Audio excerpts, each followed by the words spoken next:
The restaurant was supposed to close at 9, but Marcus Williams stood frozen at the entrance with his 7-year-old daughter Jasmine, watching as the hostess counted their crumpled bills for the third time. "Daddy, it's okay, we can leave," Jasmine whispered, tugging at his worn jacket sleeve, her voice carrying a maturity no child should possess. Before we dive into the story, make sure to smash subscribe because tomorrow we have an extra special story for you that will blow your mind. Marcus felt his chest tighten as the hostess's expression shifted from professional to pitying. $23.67. That's all he had left after paying for Jasmine's school supplies. And it wasn't enough for the birthday dinner he'd promised her. Not at Romano's, the Italian place she'd been talking about for weeks after seeing it on a commercial. The one with the checkered tablecloths and the singing waiters that made her eyes light up every time they drove past. "Sir," the hostess began gently, "our children's menu starts at—" "I know what it starts at," Marcus interrupted, his voice low and strained. He'd already done the math a dozen times in his head. Single dad math, where every penny counted and miracles were measured in overtime hours that never quite added up. His hands trembled slightly as he gathered the bills back, shoving them into his pocket with movements that tried to preserve what little dignity remained. Behind them, the dinner crowd buzzed with comfortable conversation and clinking glasses. The smell of garlic bread and marinara sauce filled the air, making Jasmine's empty stomach growl audibly. She pressed closer to his leg, trying to make herself smaller, invisible. Marcus recognized the gesture. She'd been doing it more lately, shrinking herself to take up less space. Need less, want less. 7 years old and already learning to apologize for existing. "Let's go, baby girl," Marcus said, forcing his voice to stay steady. "Maybe we can—" "Excuse me." The voice came from behind them, deep and measured. "I couldn't help but overhear." Marcus turned to see a man in an impeccably tailored charcoal suit, the kind that cost more than Marcus made in 3 months. Everything about him screamed money. From the Rolex gleaming on his wrist to the Italian leather shoes that probably cost more than Marcus's rent. The man's eyes, though, weren't what Marcus expected. Instead of judgment or condescension, they held something else entirely. Recognition, maybe, or understanding. "I'm Sebastian Cross," the man said, extending a hand that Marcus reluctantly shook. "And I have a proposition for you." Marcus instinctively pulled Jasmine closer. He'd heard enough propositions from well-dressed men to know they usually came with strings attached. "We're not interested in—" "It's my mother's birthday," Sebastian continued as if Marcus hadn't spoken. "She's sitting at that table over there, alone because I'm an idiot who got caught up in a conference call and arrived an hour late. She's too proud to admit it, but I know she's been feeling lonely since my father passed. What she needs more than anything is distraction, joy. The kind of pure happiness that only comes from children." Marcus followed Sebastian's gaze to an elegant woman in her 70s, sitting alone at a corner booth with 2-place settings. She was impeccably dressed, pearl earrings catching the light, but there was a sadness in the way she kept checking her phone and readjusting her silverware. "I'd like to invite you both to join us," Sebastian said, "as my guests. No strings, no charity, just dinner. My mother loves children, and your daughter would be doing us a favor. She'd probably talk her ear off about her cats or her garden, or whatever grandmother topic she's into these days." Jasmine peeked out from behind Marcus's leg, her curiosity overcoming her shyness. "Does she really have cats?" Sebastian's face softened into the first genuine smile Marcus had seen. 3 of them, Persian cats named after Renaissance artists. "She'll show you approximately 400 photos if you let her." Marcus felt the weight of the decision pressing on his shoulders. His pride screamed to walk away, to maintain the walls he'd built around their small, struggling life. But then he looked down at Jasmine, saw the hope flickering in her dark eyes, the way she bit her lip the same way her mother used to when trying not to want something too much. "Just dinner," Marcus said finally, the words feeling like surrender and salvation all at once. "Just dinner," Sebastian confirmed, already guiding them toward the table. As they walked through the restaurant, Marcus couldn't shake the feeling that something was shifting, that the universe was tilting on its axis in some imperceptible way.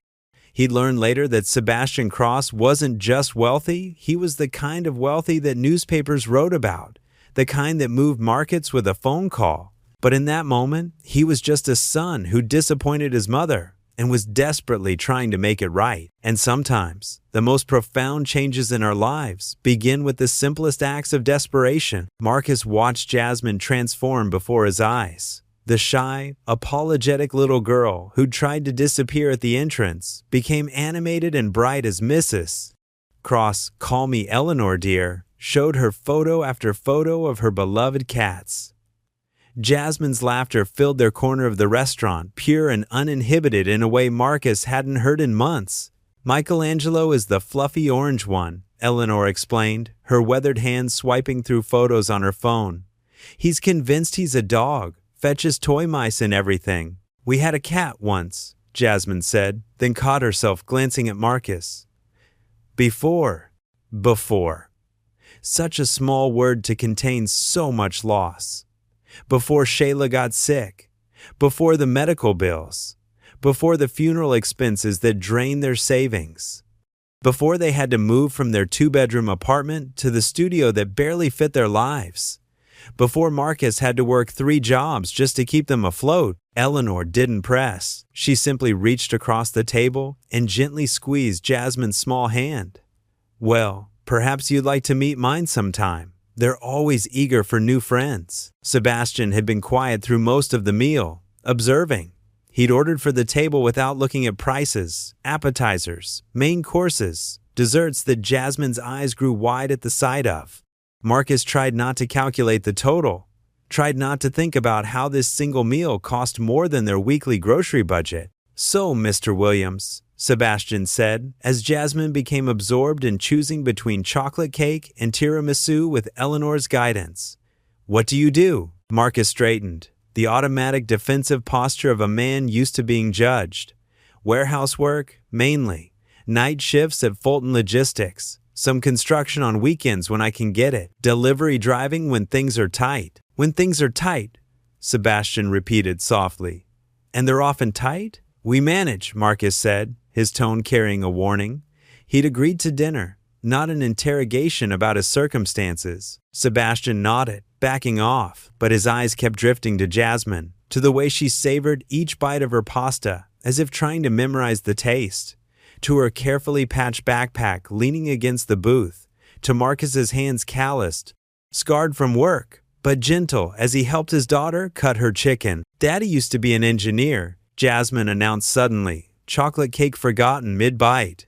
"He designed buildings. He showed me the drawings. They were like puzzles, but going up instead of flat." Marcus felt heat rise to his face. "Jazz, that was a long time ago." "You're an engineer?" Sebastian leaned forward, interest sharp in his eyes. "Was," Marcus corrected. "Structural engineer. Had to let my license lapse. Couldn't afford the continuing education requirements after." He trailed off, unwilling to discuss Shayla's illness with a stranger, no matter how generous. Sebastian pulled out his phone, typed something quickly. "Fulton Logistics. That's the distribution center off Highway 9? "Yeah." Marcus frowned. "Why?" "Just curious." Sebastian pocketed his phone. "My company has some dealings in that sector." The rest of the dinner passed in a warm blur. Eleanor regaled them with stories of her travels, her late husband's adventures in business, her charity work. She had a gift for drawing Jasmine out, getting her to talk about school, her favorite subjects, her dreams of becoming a veterinarian, or maybe an artist, or maybe both. As they prepared to leave, Eleanor pulled Marcus aside while Sebastian helped Jasmine with her coat. "Thank you," she said simply. "I haven't seen Sebastian smile like that in years.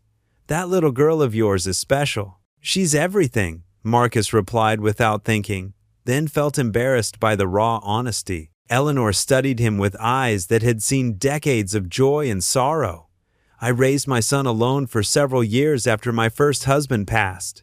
Different circumstances, certainly. But the weight, I remember the weight." She pressed a business card into his hand before he could protest. "My foundation runs several programs, educational assistance, childcare support, that sort of thing, for families in transition." Marcus tried to hand it back. We're not a charity case." "No," Eleanor agreed firmly. "You're a father doing everything possible for his child.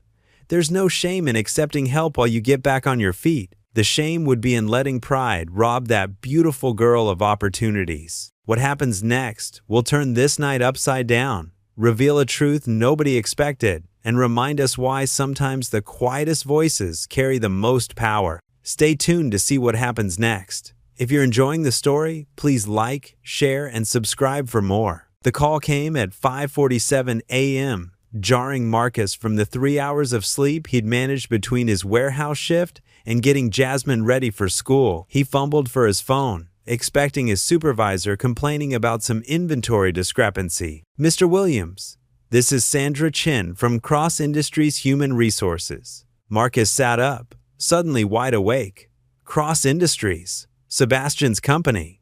"Yeah, Mr. Cross would like to meet with you regarding a position in our structural engineering department. Are you available this morning?" "I what? I don't understand." "I told him my license lapsed. Mr. Cross is aware. He's prepared to cover the costs of reinstatement and continuing education as part of your employment package. Can you come in at 9? Marcus looked at Jasmine's sleeping form on the pull-out couch bed they shared. Her face was peaceful, one arm wrapped around the stuffed elephant that had been her mother's last gift. "I need to drop my daughter at school first." "Of course, we can arrange for 10 instead. Also, Mr. Cross mentioned you might need appropriate attire for the meeting. There's a suit waiting for you at Brennan's on 5th Avenue. Just give them your name." After Marcus hung up, he sat in the darkness of their studio apartment, mind racing. The water stain on the ceiling seemed to mock him, spreading a little more each month despite his attempts to patch it. The radiator clanked and wheezed, providing just enough heat to keep them from freezing. This was their life, humble but honest, safe in its limitations. But then he thought about Jasmine's eyes when she'd seen that restaurant, the way she'd laughed with Eleanor, how she'd whispered, "Thank you," approximately 15 times to Sebastian. He thought about the college fund that didn't exist, the dental work she'd need soon, the shoes she never complained were too small. Pride was a luxury he couldn't afford. Not anymore. The suit fit perfectly, which unnerved Marcus more than he cared to admit.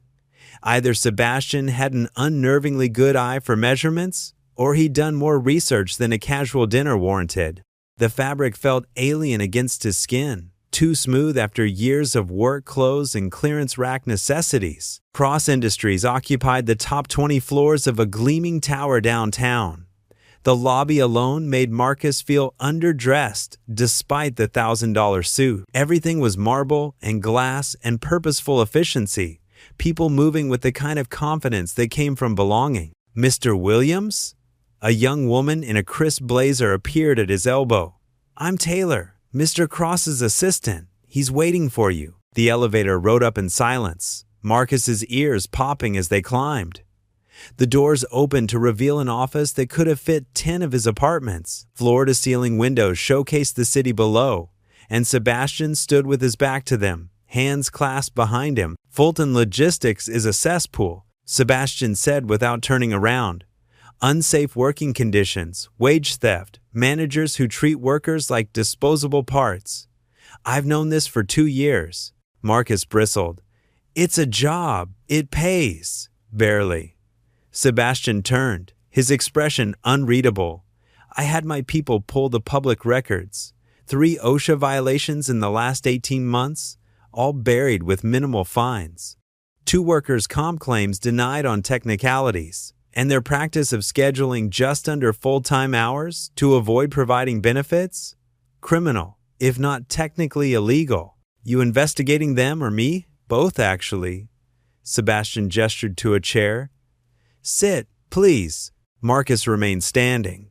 "Why?" "Because last night, my mother smiled for the first time since my father's funeral. Because your daughter reminded me that joy doesn't require a Fortune 500 company, just someone to share it with. And because..." Sebastian paused, seeming to choose his words carefully. "Because I recognize something in you, the look of a man holding everything together with willpower and prayer, terrified that if he loosens his grip for even a moment, it all falls apart. You don't know anything about me. I know you were Marcus Williams, senior structural engineer at Hoffman and Associates. I know you left 5 years ago when your wife was diagnosed with stage 3 breast cancer. I know you spent every penny you had trying to save her, sold your house, cashed out your 401k, took loans you're still paying off. I know you've been doing whatever it takes to keep your daughter fed, clothed, and loved while drowning inch by inch. Marcus's hands clenched into fists. You had no right? You're correct. I didn't. Sebastian moved to his desk, pulled out a folder. Which is why I'm offering you a choice. You can walk out right now, go back to breaking your back for people who don't care if you live or die, or you can hear my proposal. The silence stretched between them, taut as a wire. Finally, Marcus Saturday? Sebastian slid the folder across the desk. Senior structural engineer position. Starting salary of $125,000. Full benefits. Flexible hours to accommodate Jasmine's school schedule. We'll cover your license reinstatement, continuing education, and provide a signing bonus sufficient to clear your current debts. Marcus stared at the numbers, unable to process them. Why would you do this? Because I can, Sebastian said simply. Because Fulton Logistics is destroying good people, and I'm tired of watching. Because my company needs someone who understands that buildings aren't just steel and concrete, they're spaces where people live their lives, pursue their dreams, raise their children. You understand that in a way my Ivy League engineers never will. And if I say no, then you say no. The offer stands either way. Sebastian leaned back in his chair. But before you let pride make that decision, ask yourself what Shayla would want, what Jasmine deserves. The use of his wife's name hit Marcus like a physical blow. He wanted to be angry, wanted to storm out and maintain his walls, but all he could see was Jasmine's face when she'd had to return her art supplies to the store because they couldn't afford them. The night she pretended not to be hungry because she knew they were running low on food. The way she'd stopped asking for things, stopped hoping. I need to think about it, Marcus managed. Of course, take the weekend. Sebastian stood, extending his hand. Whatever you decide, Mr. Williams, know this: what you've built with your daughter, the love and strength you've shown, that's worth more than any engineering degree. Don't let anyone, including yourself, tell you otherwise. As Marcus left the building, still wearing the suit that fit too perfectly, he felt the weight of possibility pressing down on him. Change was terrifying when you'd gotten used to surviving, but maybe, just maybe, it was time to stop surviving and start living again. That weekend, Marcus found himself sitting on their fire escape, watching Jasmine play with the neighbor's daughter in the small courtyard below. The business card Eleanor had given him lay on his lap, edges worn from handling. He'd pulled it out a dozen times, studying the elegant script, the foundation's name, the promise of help it represented. His phone buzzed. A text from an unknown number. Mr. Williams, this is Eleanor Cross. I hope you don't mind, but Sebastian gave me your number. I'm hosting a small gathering tomorrow afternoon, just tea and some of my cats. Jasmine mentioned she loves animals. Would you both like to come? Marcus stared at the message. 2 invitations in 1 week. 2 hands extended across the chasm that separated his world from theirs. He thought about the warehouse, another night shift starting in 4 hours. His back already ached in anticipation. Can I bring anything? He typed back. Just yourselves, came the immediate reply. And perhaps Jasmine could draw me a picture? She mentioned she likes to draw. That night, after tucking Jasmine in, Marcus sat at their small table with a cup of coffee and Sebastian's offer. He read it again, calculated what the salary would mean. Real health insurance, dental care, maybe even the piano lessons Jasmine had quietly stopped asking about. College savings, a 2-bedroom apartment where she could have her own room, her own space to dream. Daddy? Jasmine's voice was soft from the bed. Are you okay? Yeah, baby, just thinking. She patted over in her 2 small pajamas, climbing onto his lap. About the nice man from dinner? How did you know? You keep looking at the paper he gave you. She studied his face with those serious eyes that reminded him so much of Shayla. He made Miss Eleanor happy, and he didn't look at us like the other people do. What do you mean? You know, the look. She scrunched up her face in an exaggerated expression of pity. Like we're broken or something. He just looked normal, out of the mouths of babes. Marcus hugged her close, breathing in the scent of cheap shampoo and childhood. You know things might change a little? If I take a new job? Change how? Different schedule. Maybe a new apartment. New school, possibly. Jasmine considered this seriously. Would you be happier? The question knocked the breath from his lungs. When had his 7-year-old become so perceptive? Yeah, maybe. Then it's okay, she said simply, snuggling closer.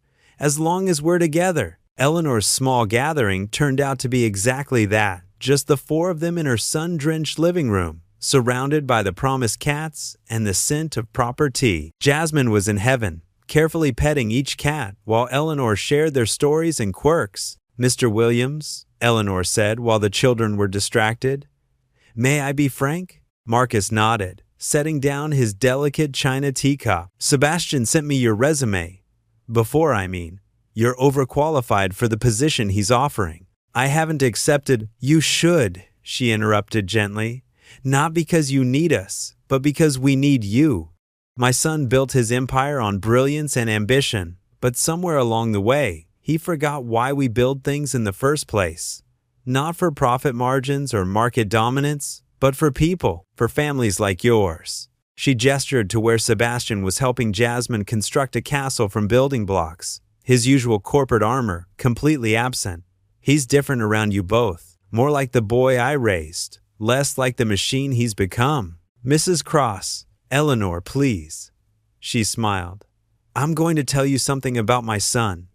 His father died when Sebastian was 12. For 3 years, he watched me work multiple jobs, sacrifice everything to keep him in good schools, maintain appearances.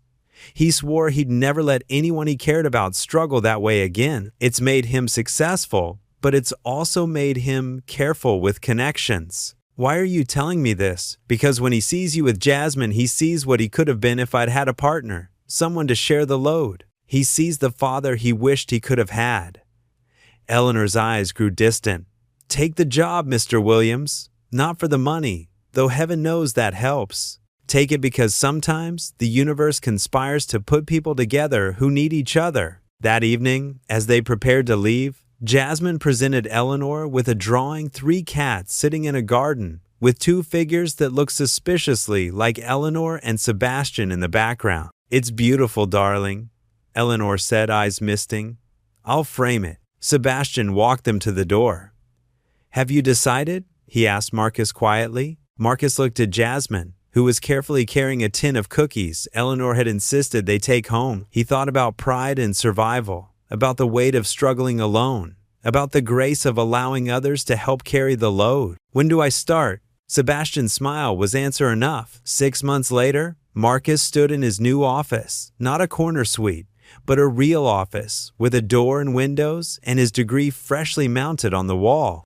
The engineering license renewal had been brutal, relearning things he'd forgotten, updating knowledge that had evolved. But Sebastian had been true to his word, covering every cost, adjusting schedules, providing support. The debt was gone, not overnight, but systematically, each payment lifting weight Marcus hadn't realized he'd been carrying. They lived in a 2-bedroom apartment now, nothing fancy but clean and safe, with a tiny balcony where Jasmine grew tomatoes in pots. She had her own room, painted purple at her request, with a desk for homework and shelves for the books she was suddenly voracious for. But the changes went deeper than material comfort. Marcus found himself standing straighter, laughing more readily. The constant calculation of pennies and compromises had quieted, replaced by something he'd almost forgotten existed. Hope. Mr. Williams? Taylor knocked on his door. Mr. Cross wants to see you in the conference room. Marcus found Sebastian standing before a scale model of a building complex, studying it with intense focus. What do you think? He asked without looking up. Marcus examined the model's sleek towers of glass and steel, impressive but cold. It's technically sound, profitable, I'm sure. But where do the kids play? Marcus pointed to the minimal green space. Where do the elderly sit in the sun? You've maximized units, but minimized life. People don't just need shelter, they need community. Sebastian smiled. Exactly what I hoped you'd say. Redesign it.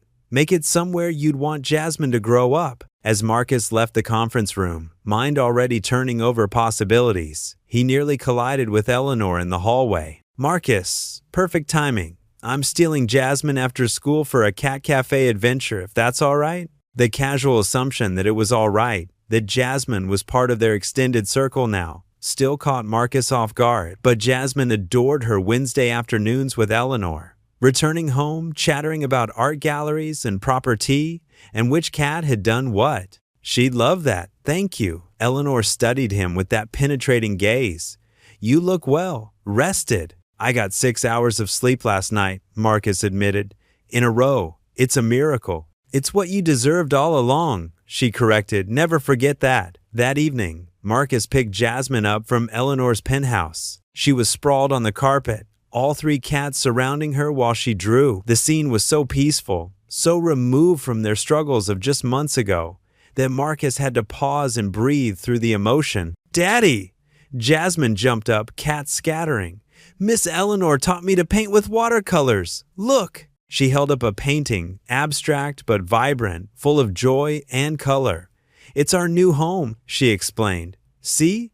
That's my purple room, and that's your office, and that's the balcony with the tomatoes. It's beautiful, baby. I made one for Mr. Sebastian, too.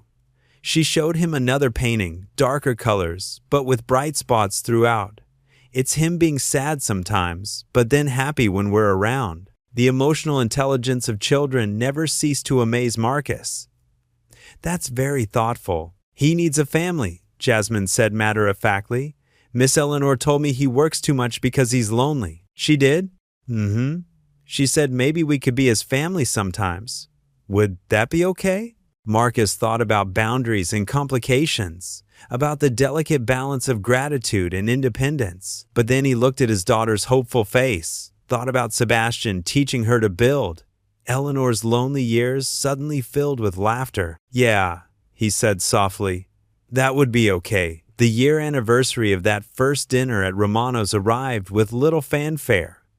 Marcus was deep in blueprints when Taylor appeared at his door. Mr. Cross requests your presence in the executive dining room. He said to bring your appetite and your opinions, specifically the stubborn ones. Marcus found Sebastian sitting at a table set for 4, looking oddly nervous. What's this about? A proposition, Sebastian said. Sit. The last time you propositioned me, my entire life changed. Precisely why I'm hoping you'll hear me out again.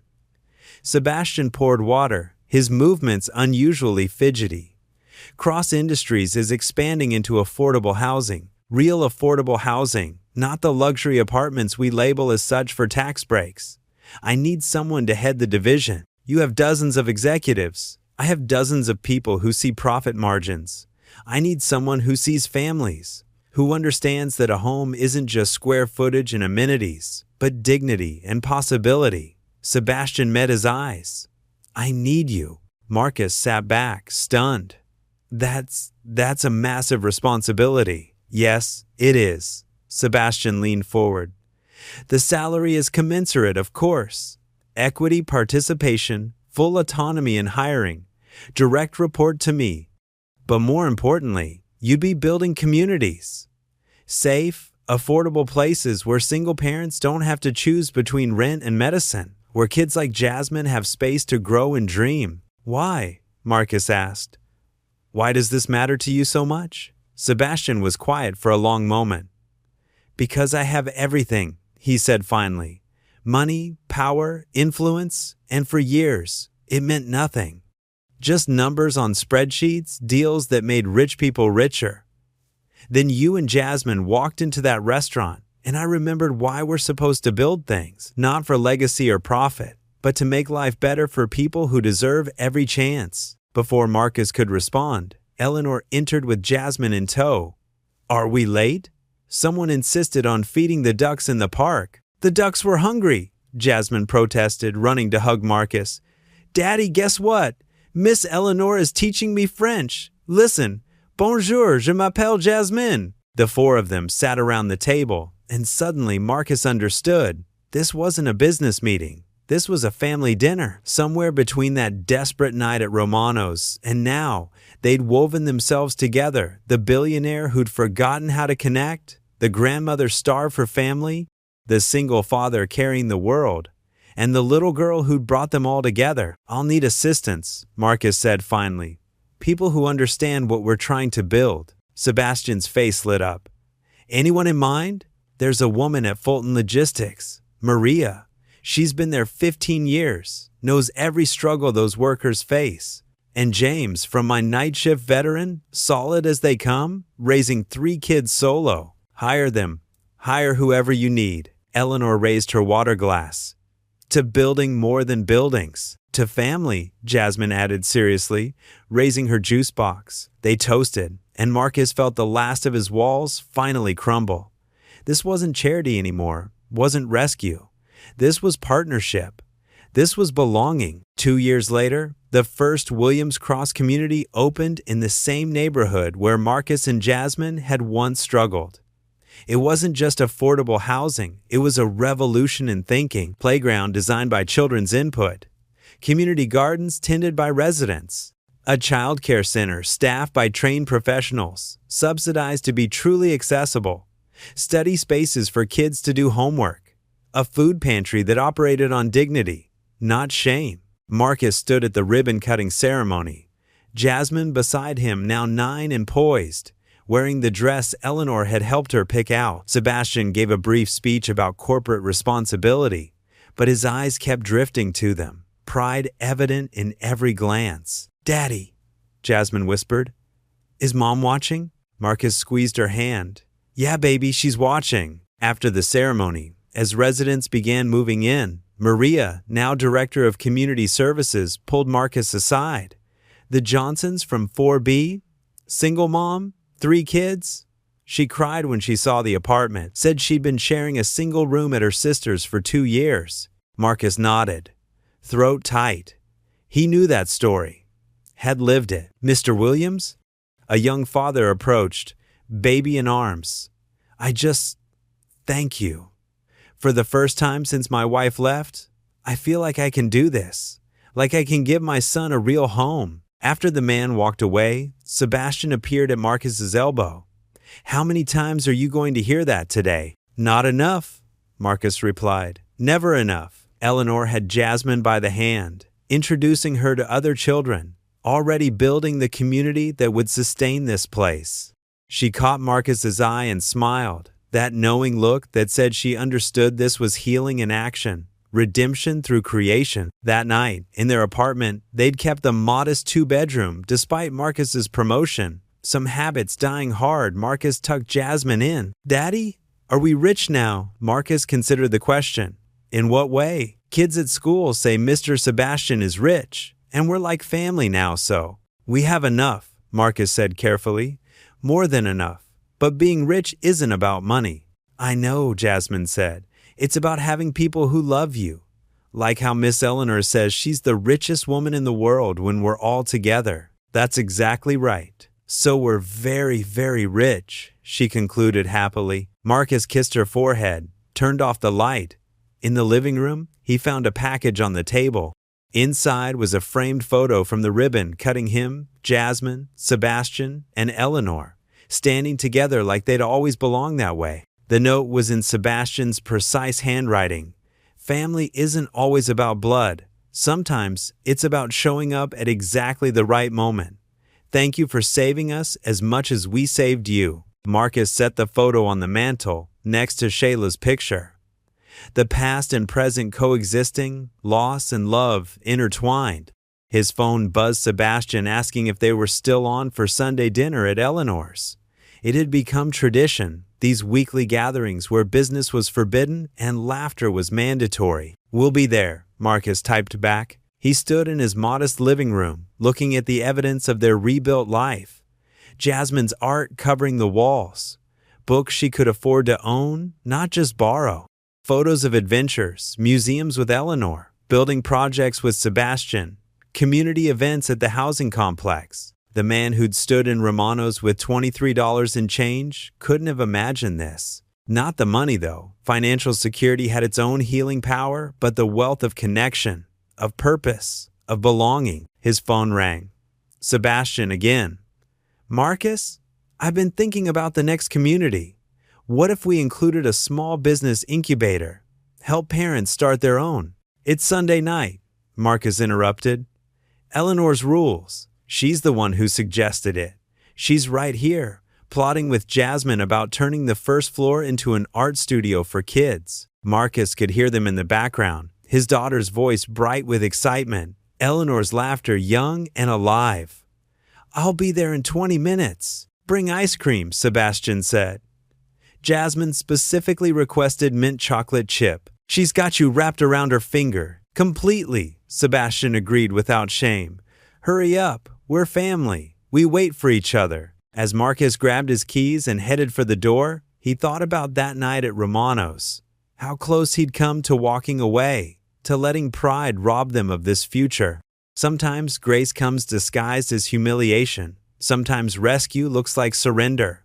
Sometimes family finds you in the most unexpected places, through the most improbable people. Daddy, wait! Jasmine had woken up, padding out in her pajamas. Can I come? It's past bedtime, baby. But it's family time, she said, as if that trumped all other rules. And really, Marcus thought as he helped her into her coat, it did. They drove through streets that had once seemed hostile, past the warehouse where he'd broken his back for pennies, toward the penthouse where love had rewritten their story. Jasmine chattered about school, about her art project, about the cat cafe Eleanor had promised to take her to next week. Daddy, are you happy? Marcus glanced at her in the rearview mirror. Yeah, baby, I'm happy. Good, she said decisively, because Mr. Sebastian said the best buildings are built on happy foundations, and we're building lots of things together. They were. Communities and families and futures that had once seemed impossible, all because a desperate father had swallowed his pride. A lonely billionaire had extended his hand. A grieving grandmother had opened her heart, and a little girl had reminded them all that love was the only wealth that mattered. Daddy, it's okay. We can leave, Jasmine had said that night at Romano's. But thank God, thank grace, thank Sebastian and Eleanor and the strange alchemy of human connection, they'd stayed instead. 5 years after that fateful dinner, Marcus stood in Sebastian's office, now their office, as he'd been made full partner in the affordable housing division. The walls were covered with photos from their communities, letters from residents, drawings from children who had safe places to play because of what they'd built. We've been nominated for the National Housing Innovation Award, Sebastian said, tossing the letter onto the desk. Marcus picked it up, scanned it. They want us to bring our families to the ceremony. Family, Sebastian corrected. Singular. We both know we only have one. It was true. Somewhere along the way, the lines had blurred completely. Sebastian was at every school event for Jasmine. Eleanor had become the grandmother Jasmine had never known. Marcus found himself as invested in Sebastian's well-being as any brother. They'd transcended gratitude, moved past obligation, into something rarer and more precious. Jasmine's going to insist on coordinating our ties, Marcus warned. Already texted me 3 options, Sebastian laughed, showing his phone. The door burst open, and Jasmine herself appeared, now 12 and all gangly limbs and bright energy. Dad, Sebastian, Miss Eleanor's here, and she says we're having a celebration lunch. Eleanor followed at a more sedate pace. I may have made reservations at Romano's. It seemed appropriate. They all fell silent, remembering. Table for 4? Jasmine asked innocently. Or should we get a bigger one? Sometimes I think our family's going to keep growing. Marcus and Sebastian exchanged glances. There had been someone, Dr. Patricia Hernandez, who ran the children's clinic at their third community. She and Sebastian had been circling each other for months, both too cautious to make the first move. Maybe a table for 5, Eleanor said slyly. Just in case, as they gathered their things, Jasmine slipped her hand into Marcus's. Dad, thank you for not leaving that night. How do you even remember? You were 7. I remember everything about the night our life started over, she said simply. And that, Marcus thought, was the perfect description. Not the night their luck changed or their circumstances improved. The night their life started over. The night they discovered that family wasn't just about who you were born to, but who showed up when you needed them most. They walked out together, the billionaire who'd learned to feel, the grandmother who'd learned to love again, the father who'd learned to receive, and the girl who taught them all that dignity wasn't about standing alone, but about standing together. Outside, the city bustled with its usual chaos. But for them, there was only this moment, this family, this second chance at everything. To Romanos? Sebastian asked, holding the door. To Romanos? Marcus agreed. Where it all began. Where a father's pride nearly cost him everything. Where a daughter's wisdom opened the door to grace. Where a lonely CEO remembered what mattered. And where an elegant grandmother found the family she'd been waiting for. Where, "It's okay, Daddy, we can leave," became the 6 words that changed everything by being ignored. Sometimes, the best stories begin with the worst moments. Sometimes salvation wears an expensive suit and arrives precisely when you have nothing left to lose. Sometimes love looks like letting strangers become family. And sometimes, just sometimes, the universe conspires to give you exactly what you need, disguised as everything you're too proud to accept. If this story touched your heart, reminded you that grace often comes through unexpected people, and that family is built on love rather than blood, please like, share, and subscribe for more stories that explore the profound connections that change our lives. Click on one of the 2 stories on your screen for another journey into the heart of what makes us human.